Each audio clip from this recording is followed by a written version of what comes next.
ASU is famous as the most innovative university in the world.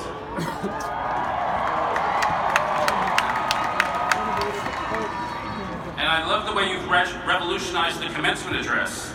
For your commencement speaker, you selected a balding middle-aged windbag. Nobody has ever thought to do this before. Since you got to ASU, you guys have mastered new skills. You've learned how to dominate classroom discussion while doing none of the reading. In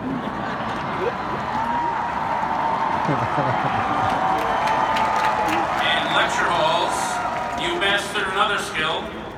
For example, right now you're staring at me with what looks like rapt attention, but in fact you're all fast asleep. Over the past 4 years, or 5 or 6, you've made hundreds of friends, worked hard, and done your laundry at least 6 times. I salute your community service. You spent one spring break unicycling across Thailand while reading to lepers. I salute your cultural sophistication. You tell your friends you like Kendrick Lamar, but secretly you still loved Taylor Swift before she got angry. Now on this big day, your life takes an exciting turn. There are 2 paths ahead of you. One leads to a soul-crushing job as a cog in a corporate machine. The other leads to permanent residence in your parents' basement. I'm here to help you navigate these exciting opportunities. I'm here to remind you that you shouldn't spend your time worrying about all that financial stuff. Your parents would be happy to pay you rent for another 20 years or so. I'd also remind you that you're in a beautiful spot in your life, more mature than the freshmen, sexier than the faculty.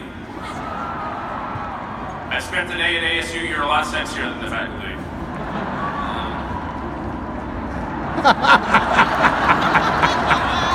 No fair. You can't be. Now, you may not have been through a college commencement before, so you may not know the etiquette. After you get your degree, it's customary to give President Crow a little tip, 10 or 20 bucks, just to show him you did a good job. It's customary to give your commencement speaker a little tip, 600 or 700 bucks, 5,000 for econ majors.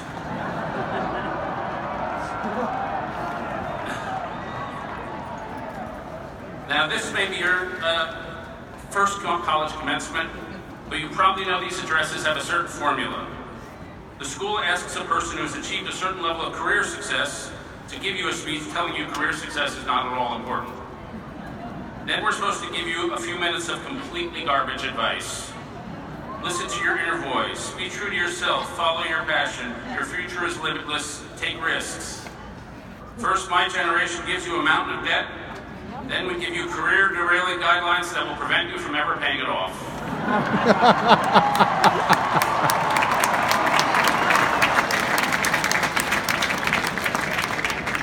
I'm here to tell you the truth. Don't follow your passion. Follow the passion of the person next to you. It's probably better. I especially like those commencement addresses telling graduates how important it is to fail. These things started with Steve Jobs and J.K. Rowling a few years ago. And from this, you learn that failure is pretty good if you happen to be Steve Jobs or J.K. Rowling. For most people, failure just stinks. Don't fail. Now, before I get started, I should just sit down right now, let's face it. I'd like to make a distinction that will be the foundation for everything else I say. There's a lot of good cheer on a day like today, but there are actually 2 emotions in this stadium right now. For the students on the floor, there's happiness. You've achieved something really important. You've worked hard, you're moving closer to your goals. On a day like this, you just feel the urge to clown around and hug your buddies. The other emotion is up among the stands, among your relatives and friends. And that emotion is joy. Up there, they're not thinking about themselves, they're thinking about you. Their delight is seeing the glow on your face, the laughter in your voice, the progress of your journey, the blooming of your very selves. Now, what's the difference? Happiness usually involves a victory for the self. Joy tends to involve the transcendence of self. Happiness comes from accomplishments. Joy comes when your heart is in another. Joy arrives after you've poured love into somebody and you see them glow. Joy comes after years of changing diapers, driving to practice, worrying at night, and just sitting quietly together, watching TV together. Joy is the crown your friends and parents wear today. Joy is the present life gives you as you're giving away your gifts. The essence of what I'm going to say to you today is enjoy happiness. Happiness is good, but joy is better. Go Austin! It's not a journey into the future of professional life, which other people have told you about. I'd like to take you into the history of your future emotional life, which is really going to be at the center of your life. Your spiritual and emotional health in the decades ahead will be directly proportional to how much love you pour into the people around you. So the first thing you're going to do, starting today, is you're going to overinvest in your friendships. Parts of the next few years are going to suck. You're going to have romantic breakups. Your bosses will have that arrogant Kanye attitude, there's a billion of you, there's only one of me. You'll feel lost and unimportant. You're going to need your friends. The things the wisest people say about friendship is this: lovers stand face to face staring into each other's eyes, but friends stand side by side staring at the things they care about. Friendship is about doing things together. So you will build your friendships by organizing activities that repeat on a weekly, monthly, or annual basis. Picnics, fantasy leagues, book clubs, volleyball. Don't do kickball, that's lame. Maybe you'll start a giving circle. You'll gather 10 of your best friends from right today, and each of you will put some money into a pot, and every year you'll gather to decide what cause to give the money to. The charity is nice, but really it's just a pretext to get you together each year so you can live your life side by side with the people around you right now. Holding each other in the lows, gushing in the highs, telling the same old crappy stories with the same old friends. Friendship love is relaxed love, it's unjealous love. But sometimes you're out with your friends and you'll taste the kind of joy and effervescent joy that can emerge out of friendship. Several years ago, the writer Zadie Smith was out dancing at a club with her friends in London. She was looking for a hand bag when suddenly a song from A Tribe Called Quest came on the sound system. She wrote, "A rail-thin man with enormous eyes reached out across a sea of bodies for my hand. He just kept asking me the same thing, are you feeling it? I was. My ridiculous heels were killing me. I was terrified I might die, yet I felt simultaneously overwhelmed with delight that Can I Kick It should happen to be playing at that precise moment in the history of the world and was now morphing into Smells Like Teen Spirit. I took the man's hand, the top of my head flew away, we danced, we gave ourselves up to joy." And that can happen with your friendships. And when that sort of thing happens, you come to a realization. There's magic in the world. Magic can happen joyfully. And that takes us to the next chapter of the future of your emotional life. You will fall in love. The few times I've fallen in love, it's been after a long friendship with a person where romance wasn't even on the table. Then gradually everything combusted and burst into flame. So I'm fascinated by people who experience love at first sight. So a few years ago, I heard a story about a concert pianist who lived in Houston who was going to go move to San Francisco to be with her fiance. She decided to get her hair done before the move, so she went into a salon, and she saw the owner of the salon cutting somebody else's hair. She went to the back of the room, she put on her gown, and she called her mom, and she said, "I've just seen the man I'm actually going to marry." A few minutes later, she got her hair shampooed, and she was out in the chair getting her hair cut from the man.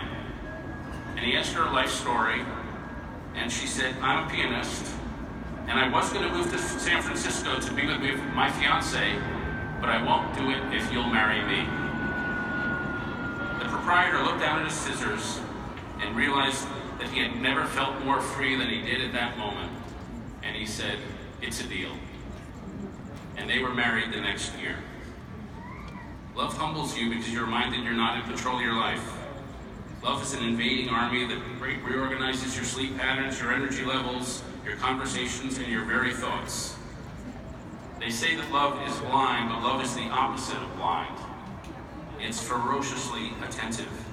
You think about your beloved all the time. You think you see her face in every crowd. You want to know everything about her, so you gradually reveal everything about yourself. When you find that you have something in common, you're amazed like it's a miracle. You don't like scallops? I don't like scallops. You like Lady Gaga? I like Lady Gaga. It's a miracle. We should get married. You are vulnerable and she holds your vulnerability. She pauses and you wait for her. You err and she forgives. After we were engaged, my wife and I were sitting around a conference table with about 15 other people. And all the other people seemed normal and nice, just like my wife. All the other people had arms, faces, legs, and heads. But why did the room, for me, revolve only around her? Why did magical chords flow only onto her? Why was only her in the magic of my mind's eye that seemed to be covered with crystals and diamonds? And this is more magic. Life takes us back into the land of magic. And so where there is love, there's also some suffering. And that is the next stop on our little roller coaster of the future of your emotional life. If you fall in love, there will be times when love is denied, or betrayed, or grieved. There will be many ways to cast down in the valley of suffering, and broken love is involved in a lot of them. The 19th century Native American poet put it searingly. Fire runs through my body, the pain of loving you. Pain runs through my body with the fires of my love for you. Consumed by fire with my love for you, I remember what you said to me. I am thinking of your love for me. I am torn by your love for me. When you're in pain, you're in one of life's valleys, and we all have valleys. When you're in the valley, you're feeling bad feelings, but at least you're feeling feelings, which is more than a lot of people can say. And you are learning. You are learning at those moments what you really want and who you really are. We suffer our way to wisdom. So most of us, those moments in the valley is the most important part of our lives. It's the making of us. Your reactions to adversity will define who you are. Some people get broken open in their bad moments. They shrink and turn resentful, angry, invulnerable, tribal. But some people get broken open. They get more vulnerable, more sensitive, more emotionally courageous. So depressing. The theologian Paul Tillich teaches that suffering interrupts your life and reminds you you're not the person you thought you were. Those moments of pain carve through the floor of what you thought was the basement of your soul, and it carves through that floor, reveals a cavity below, and then it carves through that floor and reveals another cavity below. And when you peer deeper down into yourself than you ever thought imaginable, you realize that only spiritual and emotional food will fill those deep places, not the food the ego craves. You shed some of your ego, sink into yourself, and you discover at the core of yourself the desires of the heart and soul. You're longing to be closely connected with other people. You're longing to serve some transparent good. I have a friend who observes that when her daughter was born, she realized she loved her more than evolution required. And I've always loved that phrase because it speaks to what is distinctly human about everybody in the stadium. Our complex and infinite caring for one another. There are some things we do because biology demands it. There are some things we do to pay the rent. But the material drives don't explain the magic of our friendships, the depths of our love, the way our souls sing when we see people helping those in need. Which brings us to the two final episodes in our little emotional journey. The first is being overwhelmed. For those of you on the floor, this happened to your parents just over 2 decades ago. They had you, and the moment you came out, they felt overwhelmed by a level of love and care that they didn't even know existed. On the day you were born, somebody was overwhelmed by love for you. There are doubtless complexities since then, difficulties in that relationship, and maybe that relationship is even broken off. But But when you were born, there was somebody there to lose sleep for you, to worry for you, who was so overwhelmed by the love for you, they would have gladly given their life for you. And one way or another, you're going to find yourself overwhelmed. You'll feel overwhelmed by the love of a child, or the love of your God, or the love of your town, or some vocation or some injustice around you that needs to be righted. And you will promise to serve those things, the things you love, the things that overwhelm you, and those promises and those commitments will define your life. And this brings me to the final emotion, which doesn't seem like an emotion, but it is, and it's faithfulness. Most of the days of our lives are not dramatic, filled with emotional highs and lows. We're just doing our duty, keeping our promises, living up to our responsibilities. We are choosing what we chose before. Faithfulness seems mundane. You're buying your kid another phone after he broke the third phone this year. You're going into the classroom and teaching the same class you taught before. You're showing up at your job even when you're tired and sick. But you push on because ultimately you know how lucky you are. Somebody who is not you made you who you are. Maybe it was your family that made you who you are. Maybe it was growing up in a certain town that made you who you are. Maybe it was a church or a community organization. And maybe it was ASU that made you who you are. I'm 57, and I feel more shaped by my college now than I did on the day I graduated. And I tell you honestly, I am damn lucky that I did not make myself the way I am. I'm damn lucky my college made me the way I am. At some point in life, you become so grateful for what you have been given. And being faithful means identifying the greatest gift you've been given and honoring that gift by giving it away. Somebody taught you history, so you teach it to others. Somebody showed you courage, and so you go into police work. You grew up in a large family with deep relationships, so you go into hospitality and you care for the stranger. And there's one other part of faithfulness, the thing that comes with maturity. Being faithful to your relationships. And that is what is needed today. Emotional honesty, emotional transparency, showing others what you are really feeling.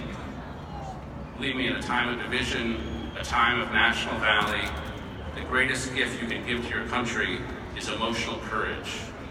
It's showing all the way up for people.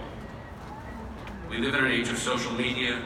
It's very easy to create a false persona and fabricate an image of who you are. We live in a cruel and tribal time. If you are vulnerable, there will be people who will take advantage of your vulnerability and they will hurt you. And you'll feel tempted to close up. But I ask you, keep showing up all the way. Fight hatred with vulnerability, fight fear with vulnerability, fight detachment with emotional honesty, fight loneliness with emotional transparency, be soft and creative at the same time. Vulnerability is the only way we have in this country and world to build relationship, and relationship is the only way we have to experience joy. Relationship is the only way we have to heal our broken society. Joy emerges when you're on the second mountain of life, after all the ups and downs, when you're living into yourself, and you've fallen into yourself, and you're living out of the desires of your heart and soul. Graduates, in a few decades, sooner than you think, you will be up in those stands, surrounded by your families, looking down on these strange hats and these strange robes, and you will know that there is someone in that crowd on the floor of this stadium that you love more than life itself. And you will be so proud of them, and your heart will swell up, and your eyes will water. And you will remember all the years that went into this moment, and it will be your turn to wear the crown of joy. Graduates of 2019, have fun tonight. You earned it.